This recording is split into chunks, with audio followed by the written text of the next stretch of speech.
Super Talk 99.7 WTN, halfway home. My name is Matt Murphy. This is the Matt Murphy Radio Show, and I appreciate you being a part of it. 5:07, if you're just getting off work, never you fear. It's only 103 degrees in Diana, Tennessee, according to Derek. 91 in the barn, according to 3376. Someone must have said something about how hot it is outside. I have a difficult time believing that it's actually 103 degrees outside. Maybe that is the, as they say in the newsroom, the heat index. The real feels. Yeah. Just why are you doing that to me? You just want me to be? Have you met Jackson, by the way, Jack? Jackson, turn on Jackson. Jack Johnson. Hey, Jackson, nice to meet you. Good to meet you, sir. I'm a Jack Johnson, so I get Jackson, Jack Jackson, John Jackson all the time. So it's a similar name. He's a Jackson Williams. So I bet, do you ever get William Jackson? Not really, because Williams is such a common last name. Yeah, I guess so. Well, my name's Matt Murphy, and I'm glad to have you with us, Jack Johnson. Well, thanks, Matt. It's good to have you here. The gang's all here. We're here talking about travel and tunnels and all of that. And look, as curmudgeonly as I get accused of being on occasion, I cannot help but be excited about the aspects of this project that we've learned about. There are a lot of questions remaining about, exactly how it all is going to come to fruition. But let me tell you, when this story hit publicly a couple 3 months ago, there were a couple of stories floated out there as, is this the rumors possible? were flying the around, rumors were going. And everybody went, yeah, that's cute. And then now here we are a few months later, and big announcement yesterday. And they're hiring, right? I mean, breaking ground and whatnot. Just give us your thoughts from 50,000 feet on this. Well, I'm elated. I'm elated because, as you've said, I've been listening to your show, talking about it for the last few days, and some others, and some of the other comments. And probably the best thing for me to say is ditto. This is innovative. It's utilizing the private sector, which I think government should do more of. Government, is not going to be the solution to many problems. We should turn to the private sector and innovation and technology to try to look to solve some of these problems. And look, Elon Musk, regardless of how you feel about him, he is the Andrew Carnegie of our day. He is the Norman Rockefeller. Yeah, not Norman Rockefeller. J.D. Rockefeller. Yeah, John D. Rockefeller. Yeah. He is one of those titans of business right now. And one of the things I like about him, I bet if you work for Elon Musk, words you should never utter are, that can't be done. Yeah, we can't do that. We can't do that. I bet he doesn't care for that. I bet that's a very quick way. You commented, and I noticed this too. I don't want to steal your thunder, but you go to the Boring Company's website, and the first thing that they tell you is, listen, if you want to disrupt the norm, if you want to break the cycle of traffic congestion, there are only a few ways to do that. You either really go up or down. You go up or down. Yeah, I love it. If your listeners could go to solve the problem of soul-destroying traffic, which I think we can all agree that traffic can be soul-destroying. Roads must go 3D, which means either flying cars or tunnels are needed. Unlike flying cars, tunnels are weatherproof, out of sight, and won't fall on your head. Won't fall on your head. Well, we certainly hope that they won't fall on your head. I hope not. So a lot of questions exist regarding some of the opposition to this. And I just feel like most of the opposition is political in nature. It's knee-jerk and it's political in nature. Let me give you an example. One of your colleagues in the General Assembly, he's in the other body, Democrat Caucus Chairman John Ray Clements, Democrat from Nashville, issued the following statement, and it is described as a warning about the project. What Tennesseans witnessed today, that would be yesterday, was the result of a smart businessman identifying an easy target in starry-eyed Bill Lee. No responsible executive would give away unrestricted and unlimited underground property rights to an unhinged billionaire. So this is a fascinating way of looking at that. So does the state, I get, you're not doing anything with that property. We don't have the technology to do anything with that property. If this were to alleviate some of the traffic congestion and benefit the tourism community, and by extension benefit the overall community, we keep tourism healthy, we benefit some of the travelers of I-40, and possibly, if it goes well, benefit 24 and 65 and some of these other. I don't understand why someone would have this attitude of, oh, we're giving it away. Well, we're not going to give it away. And look, it's an underutilized asset is the way I would like. If you're running a company and you've got an asset, but it's a non-performing asset, you're smart as a CEO of a company to figure out a way to monetize that or to make productive use of that otherwise underutilized or non-utilized asset. We own roadways. We own the ground underneath the roadways. We own the air rights above the roadways, all kinds of things that you can do.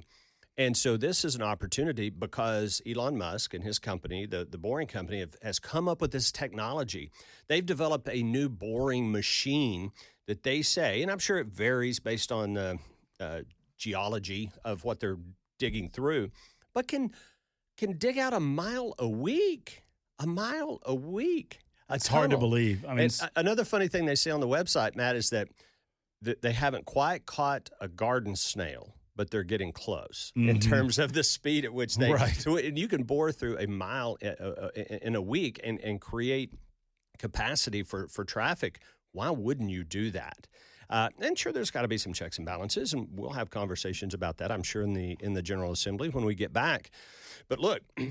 When I think of my friends on the other side of the aisle and the Democrat, these are the same people that supported I think it was a $5.8 billion, don't hold me to that number, but mass transit plan that Megan Barry introduced when she was mayor, which, by the way, included an underground tunnel under downtown Nashville back years ago. It didn't go anywhere. It failed miserably, but it was... And that was taxpayer dollars. They were going to use taxpayer dollars to build rail above ground, an elevated rail system and tunnels underground and more buses and this convoluted thing that was all going to have to be paid for by the government, and also run by the government. Here we have a private company that'll come in no cost to taxpayers and create this capacity to take cars off the road. I think it's brilliant, and I could not be more excited. And by the way, I'm going to be in Las Vegas in the very near future, and I'm going to use the loop. I'm going to take the loop. I'm going to check it out, and I'll give you a first-hand report. Please, well, yeah. If they have cell service, I'll call you from the loop. Oh, that'd be great. I'll try to time it during your show, and I will call you from the loop. We're going to hold you to that, or call us, but you could take a video. Yes. Of the experience. Because Ken Weaver and I are a little bit nervous about the tight fit quarters. I heard that. Yeah, I've had an MRI before. I understand. But you know what? But for 8 minutes from B&A to downtown, you could do it. I think you could easily overcome that. Well, the questions have been, and I understand some of the questions. What's the benefit for Middle Tennessee? I mean, obviously, any amount of traffic that we take off the roadways, we see thousands of tourists, thousands of travelers come into B&A on a daily basis. All of them are trying to get, for the most part, downtown. Maybe not, obviously not all of them. Some of them are going over to Franklin or to Murfreesboro or wherever, but most of them are going downtown. Yep. They're utilizing really, taxis or Uber or Lyft. Yeah. And they're out there on I-40. Right. They're out there on I-40 from the airport headed to usually downtown, like you say. You think of all the hotels down there, the convention center, the Capitol, city office buildings. You just think about the amount of traffic that's right there and just in that one corridor. And getting 1,800 vehicles an hour. I'm not sure there are that many now, but that's the ultimate capacity of this tunnel, so we're told.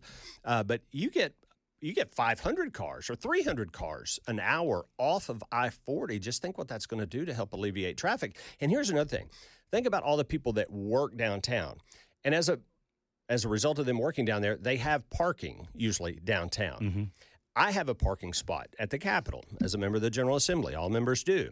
I could see me going to my parking spot, parking at the Capitol, and getting in one of these Tesla things and taking me to the airport. And I don't have to pay for parking. I didn't think of it that way, but that makes sense. That's how a lot of people that are going to be able to utilize that are here. If you live around the city center in a condominium or whatever, or if you work down here and you have available parking, you don't have to pay to park at the airport anymore. You just pay for a trip out to the airport and you're done. Yeah. I didn't even consider it that way. So what comes in terms of the oversight questions? I'm certain that you've had conversations with the governor's office, conversations with the Tennessee Department of Transportation. I mean, some people are saying, well, what about the rock, the limestone? I mean, I'm told that that's not a problem for boring. I'm told that it's actually better because the issue, it might be a little bit more difficult to dig through, but if you're in a real sandy or loam or whatever, with dirt, that the problem is structurally preserving that. Right. Because it'll cave in. And obviously they're putting tunnels in there to hold all that out. When you're going through the limestone, it's much more sturdy. It's much more stable. It might be a little tougher to dig through, but once it's done, it's more structurally sound. For me, and I know that this is a concept that's a little more difficult to grasp because people just want to know what's the benefit to me, what's the benefit. For the taxpaying citizen, I mean, it costs money to run government. And I know that you guys try to be as lean as possible in the General Assembly. But part of the reason that our overall tax burden remains low individually is because of the amount of tourism that we're blessed to have. Yep. And some of that is topography, the Great Smoky Mountains. I mean, across the state of Tennessee, there are a lot of different reasons that people like to come to this state. But we also have to keep up I call it keeping up the front porch. We have to kind of keep up that front porch. This is an aspect of that keeps us almost not just keeping up. We're on the cutting edge of tourism with regard to transporting tourists around our community, which is going to ultimately keep our tax burden low. People are going to know. There will be people who will come just to see the tunnel. It becomes a destination in and of itself. It will. And then when people find out, wow, okay, so I can fly into Nashville. We have one of the best run airports in America, and Doug Crulin does a great job running that and his team. So I can fly into Nashville. It's a great airport. I can walk right outside, get in one of these. In 8 minutes, I'm at Tootsie's or Roberts or somewhere on Lower Broadway listening to a great band. Or I'm going to some conference at the convention center or whatever the case might be. Absolutely it would. And at no cost to taxpayers. And that's the biggest aspect of this is that it's a private tunnel. Yes, it's a private tunnel because it's not costing the taxpayer any money. So the question becomes, well, who keeps it up? Well, the boring company keeps it up. Sure they do. Or whatever subsidiary that they utilize to do these types of things. But there's obviously going to always be a certain level of state oversight. Yeah. Is it fair to compare it? You and I briefly mentioned this before you came on air. Is it fair to compare it to choice lanes? Yeah, absolutely it is. In fact, there are a lot of similarities to our choice lane program, which is underway and hopefully making progress. And let me stop as we get into choice lanes. This boring thing is not going to be the solution to all of our traffic problems. It's not, but it is an element, and we need to think innovatively. We need to think outside the box. That's what we did with the choice lane program. Now, Florida, Georgia, Texas have all utilized choice lanes, so we can kind of look at some success there. With the boring tunnel, we can look at Las Vegas. That's been tremendously successful. Very excited that Nashville is going to be their next destination. So we have to think about all these different things and different ways to solve our traffic problems. But again, it goes back, you're leveraging an asset that you have. You're doing a public-private partnership with a private sector company that's really good at what they do, and there's no reason that the government shouldn't be able to partner with them with a fair degree of oversight. And in terms of the permitting and environmental stuff, all those boxes are going to have to be checked. I mean, we're not just going to, start digging. I mean, there will be a regulatory process that they'll have to go through. If the initial reaction by our liberal friends is any indication, do you feel that there's a way for state officials, people like you, Cameron in the House, the governor, to bring these folks on board? I mean, it's my understanding, and I have two different sources, and I trust these folks, that indicated to me that the boring company did not leave the mayor's office out. No. That I'm told the same thing. They opened the door to the mayor's office, and they wanted the city of Nashville a part of this conversation, and the city of Nashville was the entity that shut the door. I think the best way moving forward is try to get that door back open. Absolutely. We should have a good collaborative working relationship. But I can tell you from the state perspective, if your attitude is we don't care how effective it is, we don't care how much traffic it's going to alleviate, we don't care how much it's going to help our tourism, we don't care about all these positive things, we're going to be opposed because it's Elon Musk.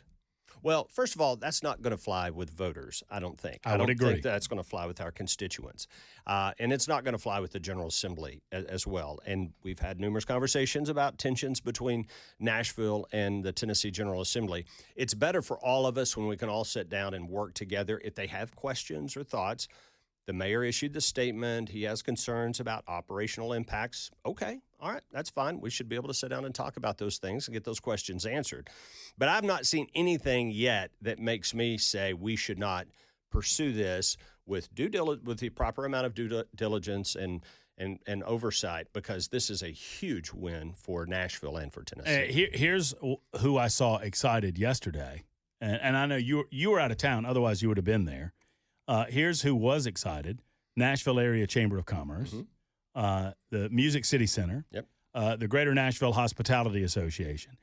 Just about every organization that has anything to do with tourism in this state or in this city, they seem very excited about the possibilities of what this could bring to the city. And by extension, it can benefit the citizens of the city. So let's stop there. Well, pause briefly. We'll come back. We'll ask Jack what he knows about the technicalities of this, where we are, and when we can find out more about, like, literally, where is this tunnel going to start? Where is it going to end? 23 after the hour. Senator Jack Johnson with us on Super Talk 99.7 WT. Dadgum conservatives coming after our gummies. That's what they're doing. I don't think this is gummies. No, something a little bit different. We'll all listen together on Super Talk 99.7 WTN in just a couple of minutes. Yeah, you're not going to ruin my tease here, Brother Murphy. I know. I wouldn't do that to you. I would not do that to you. I do have some questions for our guest, Senator Jack Johnson, who's in studio with us for at least the next couple of minutes. I didn't ask you if you could stick around for a little while, but I'm just excited to talk what I think is such a positive for our community. I don't want to be a Pollyanna on this. I'm trying to figure out, ways that this could fail. I mean, I suppose that we could run into, technical or structural impediments in terms of the actual digging, but it feels like we've overcome most of the political impediments with regard to the entities that have gotten on board and say, look, we've done that. I mean, I feel like smarter people than me, let me ask the question this way, engineers and whatever, have done their due diligence through the state and have said, you know what, we believe that this is going to be a huge success for the state of Tennessee and technically feasible. Well, yes, on the state side, in terms of people at the state who have looked at this, but also the private sector. Elon Musk is one of his companies, the Boring Company, and one of the things about Elon, he hires the smartest, most brilliant engineers, people, whatever, and he lays out the vision, and they go figure out a way to make it happen. They wouldn't be prepared to come into Nashville. And that's why I'm so excited about this, and I don't understand some of the reticence on the part of some other people, is they chose Nashville. They chose Tennessee. They could have gone to any number of other cities that have traffic issues. They chose us, and we should celebrate that. And again, with appropriate due diligence and oversight, celebrate the fact that they're prepared to come in and spend tens and tens, if not hundreds of millions of dollars helping us solve a problem. And that's something to be celebrated. Can you stick around for a few more minutes? Sure. All right, we've got the news now. In a moment, I will ask Jack the direct question, do we know or does it remain to be seen? If it starts at the airport, where does it end? And downtown's a big place. So maybe there are multiple answers to that question. We'll find out together on Super Talk 99.7 WTN. Talk 99.7 WTN. We continue. I understand that some of you feel like we've talked it to death. I know that we've got other stories to get to. We got to a few of them earlier in the show. We will continue to discuss the national news that's of import to you. But let me tell you, tell me if I'm wrong. Senator Jack Johnson is joining us in studio. We had Cameron Sexton on yesterday. We had John Rose on earlier today, who is in the 6th Congressional District, which obviously B&A is a part of the 6th Congressional District. I've been here since 2021, and the East Bank development is an exciting thing. It's also costing the taxpayers a lot of money. Mm-hmm. For me, this is far more exciting in what it could mean for the city and the metro region, and the fact that it cost us no money. Yeah. And the possibilities are limitless, because one feels like if you create that initial line from B&A to downtown, then you've kind of already created an infrastructure and a dynamic by which you can do more things. You can go to Gaylord Opryland Hotel. Mm-hmm. You can go to other places in and around the city. You can provide an opportunity for people to commute in a way that doesn't involve their automobiles. And that's just a very exciting thing to talk about and not have the stigma associated to it that a subway system or a mass transit has. You know, I have constituents sometimes that will bring up, we need light rail. We need to get light rail from Murfreesboro to Nashville or Franklin to Nashville or wherever in Middle Tennessee. Well, I mean, you're talking billions and billions of dollars to do that. And inevitably, you have to either go underground or you have to somehow figure out, and usually you end up taking capacity away from the roads. You have to take away the ability of people to drive in order to come up with this mass transit system. 100%. This doesn't do that. This utilizes, again, property that the state already owns underneath state-owned roadways that's not performing now. It's not doing anything right now, and yet it could be utilized and provide additional capacity to get cars off the road. So, let's say that we don't get any further, and I hope that we do. I hope the Metro Nashville folks, the mayor's office and whatnot, see the benefit of all of this. But let's say they don't want any part of it. What does that mean for where we terminate? If we start at the airport, what are the possibilities in terms of where we go? So some of this to be determined, but in some of the conversations I've had, and I'm not a lawyer and don't understand necessarily all the legal intricacies, but you could go under a state-owned roadway. Let's just accept that you can do that, and you can come out, say, you know, that one of the, in fact, even in the governor's press release, it said that the proposal they're considering now, subject to change, but would come out somewhere around the convention center. Well, they could partner with a private business down there, a hotel, or some other private sector entity who owns the surface rights there, and be able to come up with something. If Nashville is just going to say you're not going to do it anywhere on any of our property, I think it could still be done, and I'm confident that that's been contemplated before they would make this big announcement. So, but the state has assets. We have property in and around the Capitol, where there's parking lots that the state owns.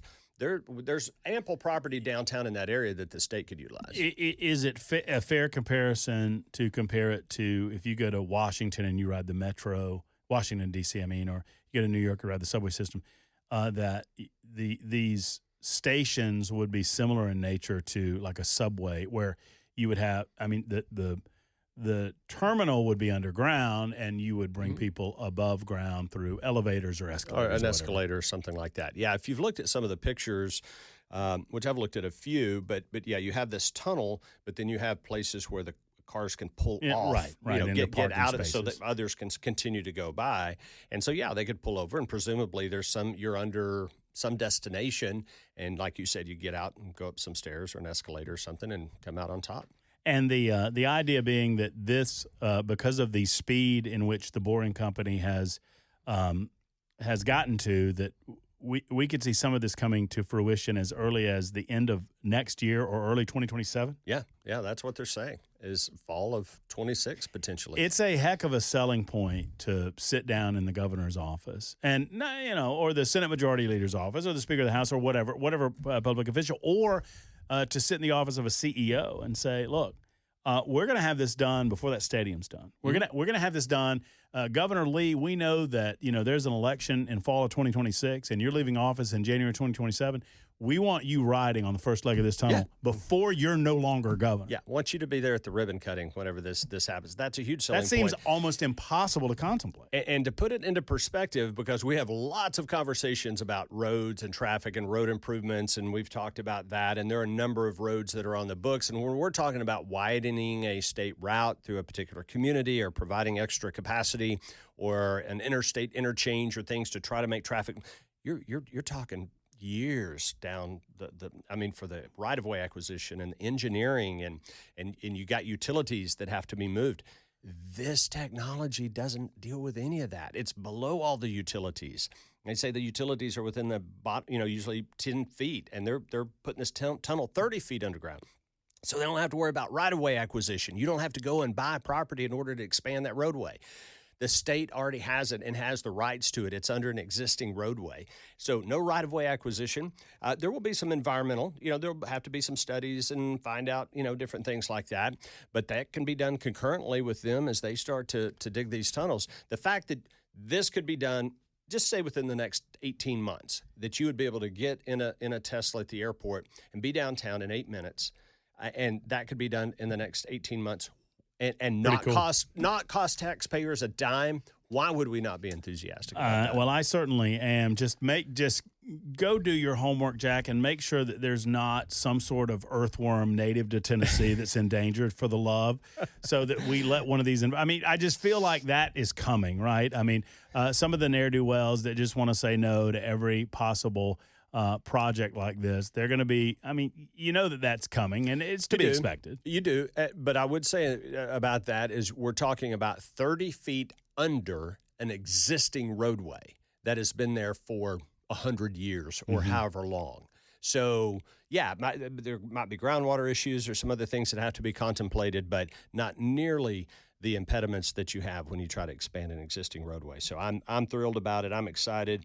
And like I said, I'll give you a full report whenever I try it out in Vegas. Well, please do.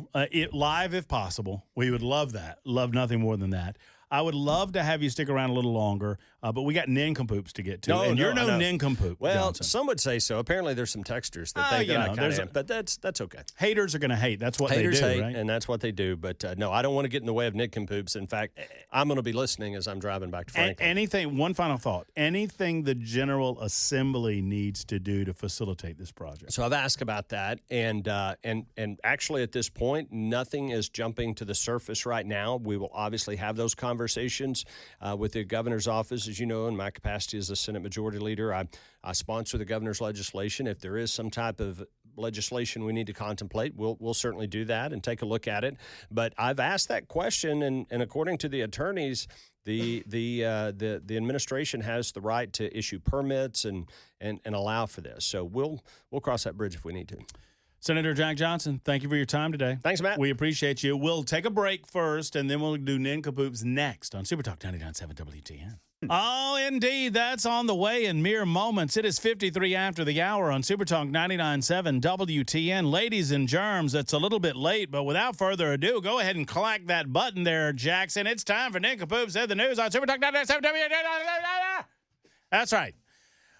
This is an opportunity for us to go around the great state of Tennessee, these United States of America, nay, the globe, and we find the nincompoops where they hide. We present them to you, and you get to vote on the nincompoop of the day. It's Ken Weaver, it's Jackson Williams, it's Matt Murphy, and this is Nincompoops in the News. I confirmed yesterday, Jackson, that Weaver was the winner. It was tight. It was tight as a bull's butt in fly time. That's how tight it was.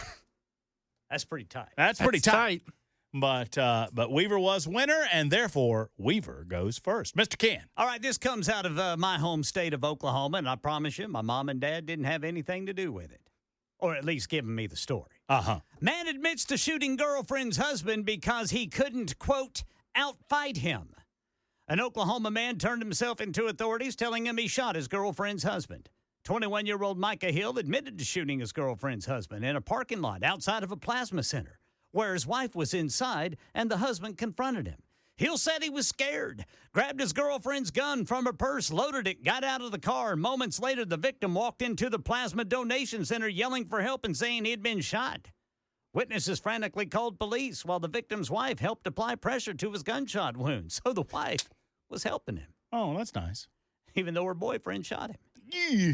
Documents say Hill admitted the victim was not visibly armed at the time of the shooting, but he told police he was scared for his life, again saying, "I can't outfight him. I couldn't do anything unless I shot him." Plasma donation centers cooperating with the investigation and expressed gratitude for the staff's quick response in helping the victim and contacting police. The nincompoop is this 21-year-old man messing around with another man's wife. Yes. What do you mean you can't outfight him? Come on. So you're going to shoot him? That's no good. At the plasma center? Well, that was the other part of it. Have y'all ever given plasma?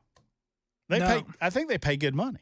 They do pay money. I think that's true. I've given blood. I don't think I've ever given, I've never gotten paid for it. I've given blood, but apparently plasma is like you have to do it's more of like a transfusion. I don't know what I'm talking about here, folks. Y'all correct me if I'm wrong, but I think it's more of a transfusion type where they have to circulate it into a machine, pull the platelets out, yeah, and then they put your blood back in. I think that's how it goes. Yeah. That's why they pay you money. Anyway. Don't mess with another man's wife. Don't mess with another man's wife, and don't shoot somebody at the plasma center. Jackson. Because you can't outfight him. No, you can't outfight him. All right. Let's go. We're going to Florida for this one. Florida man arrested after beating up fellow golfer for playing too slowly. A golfer in Florida is accused of attacking a fellow player for playing too slow and now faces charges over the alleged assault. Jason Hughes was arrested Thursday and charged with aggravated battery causing bodily harm. The incident happened in June at a golf course in Kissimmee, Florida, according to the Osceola County Sheriff's Office. Hughes later told deputies that he was upset with the pace of the victim's play. The man said he and Hughes exchanged words on the course. The victim was playing with a friend in front of Hughes who told them more than once to hurry up. According to the report, many slower golfers will let these players playing faster move ahead of them at a hole. Yeah, playing through. That's what it's called, playing through. Hughes got angry when he saw the victim talking to his friend on the green of a hole, according to the report. That is when Hughes allegedly attacked the victim and started to punch the victim in the face. Witnesses broke up the fight, and Hughes and his partner fled the scenes before authorities arrived. One man's nincompoop is another man's hero. I say he's a hero. I say the other guy's a nincompoop. If you're socializing with your buddy on the green, you're kind of asking for it. And you've already been asked on a couple of occasions. Yeah, that guy's the nincompoop. Yeah, you're asking for it. The guy that administered the beating, he's a hero. That other fellow's the nincompoop. And by the way, he Jackson, got out-fought. Well, that's right. Jackson, during the daytime, this is my understanding. During the daytime, they call it Kissimmee. At night, it's called Kissimmee. Kissimmee, baby. See what I did there? You get it? Yeah, it was a bad joke. You get it? That's pretty good. During the day, it's Kissimmee. And at night, it's Kissimmee. My nincompoop is State Representative Afton Bain. I know there's a lot of ways that she can be a nincompoop, but this is even nincompoopery for her. Okay. She has, over the weekend, confirmed her commitment to potty parity for female lawmakers. According to the Associated Press, there was a journalist request for comment to the lawmaker, which prompted Bain to reconsider the bathroom arrangements at the Tennessee State Capitol, which she deems is biased in favor of men.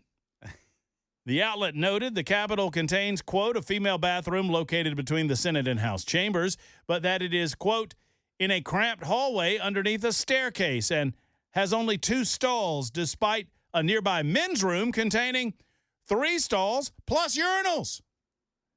Bain, who's seeking the Democrat Party nomination to represent the 7th, that is, congressional district in the state of Tennessee, linked the issue to the number of women in politics at the state level in Tennessee.